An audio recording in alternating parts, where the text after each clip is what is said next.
Hi, I want to thank you very much for coming to visit. And I just want to say that I'm very pleased to have this opportunity to talk to you about something that is really the center of my life, and that is my writing and the books that I've been working on and getting published over the last 5 years. So thanks for being here, and I'll just take a few minutes and introduce myself. I'm Mallory O'Connor, and I grew up in Northern California on a little ranch along the American River.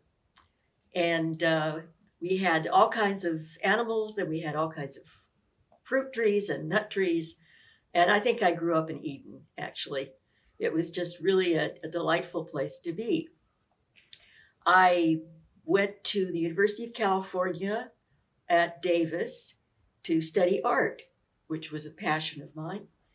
And right away, I had this wonderful art instructor, and I took a drawing class with him, and we started talking and having such a good time.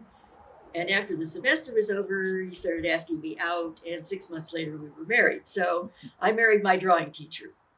And that turned out to be a very, very good thing to do because 58 years later, we're still together and enjoying ourselves and having a great time. And we've had a great life in art and music and literature and food, which we both enjoy, and good wine too. So that's a little bit about me. But after I was at Davis for a couple of years doing my undergraduate work, my husband had a job offer at University of California, Santa Barbara, so off we went to Santa Barbara.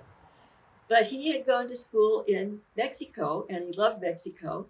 So when we had a chance to go to Mexico the next year, off we went to Mexico. So I lived in Valle de Bravo and then in Mexico City. And then I had a baby. And so we had adventures.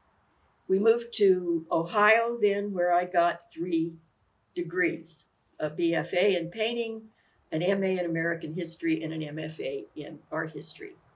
And then we both got jobs at the University of Florida.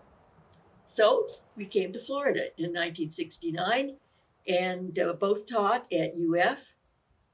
Then for about 10 years, I took a job with the city of Gainesville and was the director of the Thomas Center Gallery and had a passion for art and artists and had just a fun time with that job.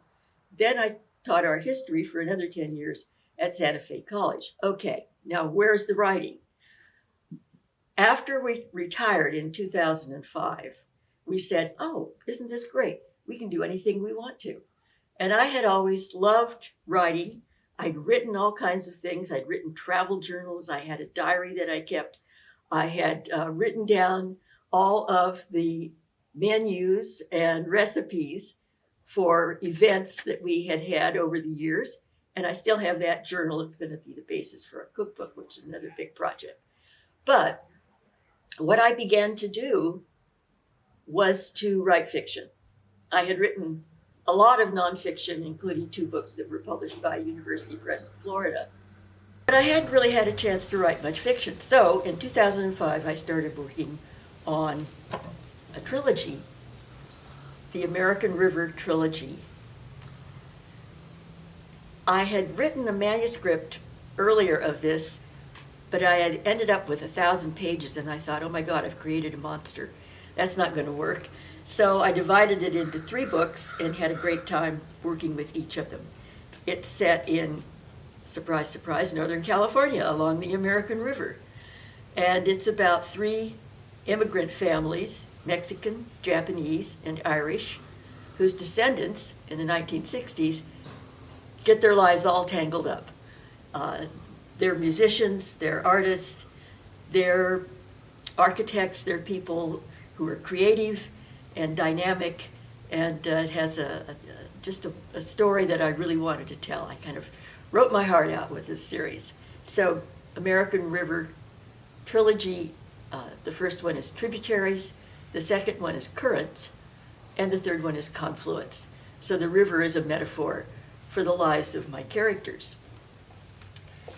After I had gotten those 3 books published, I decided that I wanted to work on something totally different.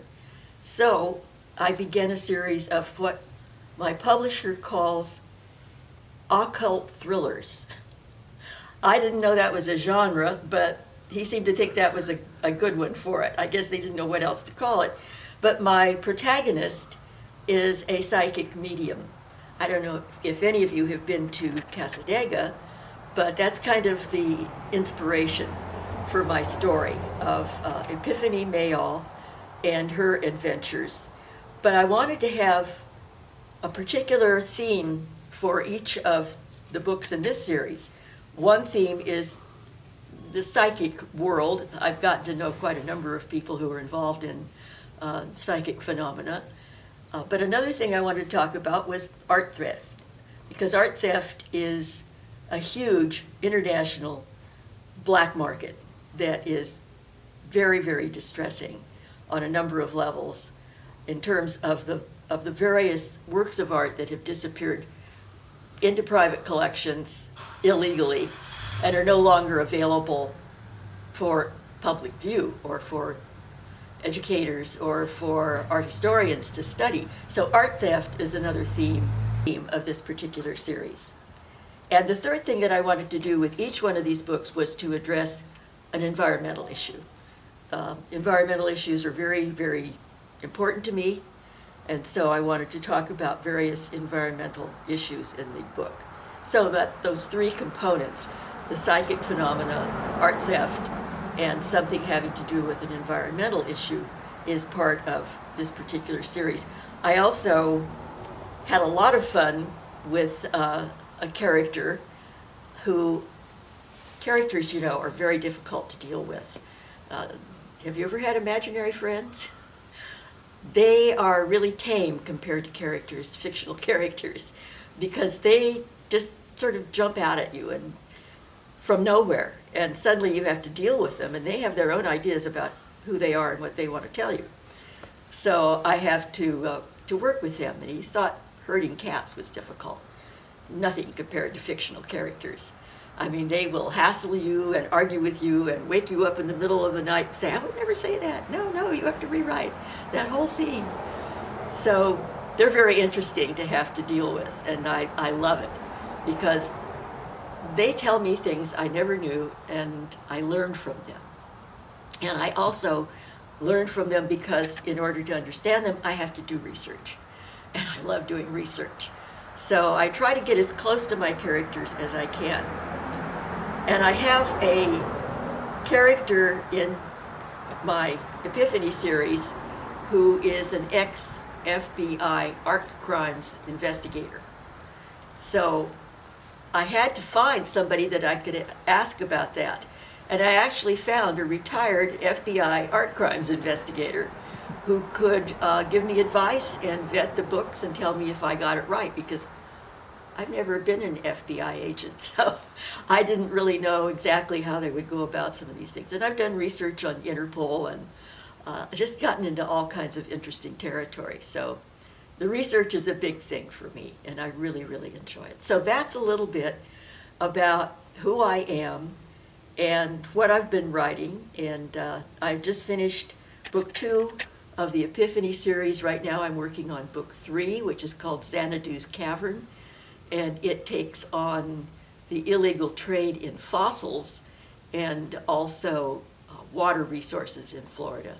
And any of you who live in Florida know that that's a very important issue and one that really needs to be discussed. So I've been enjoying myself. The next big project, and I just have to tell you this at the end here, is that my husband and I had been wanting to collaborate on a project. My husband's an artist, and we had wanted to do a cookbook together in which I would use all those recipes and menus and so on from my notes that I had kept, and he would do original artworks to illustrate them instead of using photographs. So when were we going to have time to do this huge project? Well, enter COVID. And then it gave us the perfect opportunity to just stay home and work on this project. So for the last, going on a year now, that's what we've been doing. I've been writing out the recipes and the menus. John has been doing beautiful pastel still lifes to illustrate them. So that'll be our next project, and maybe next year this time I will have that cookbook ready to show you. In the meantime, I hope you'll take a look at my other fiction and at my American River trilogy, my paranormal series, and some of the work that I've been doing and enjoying so very much. And thank you again for giving me this opportunity to talk to you today.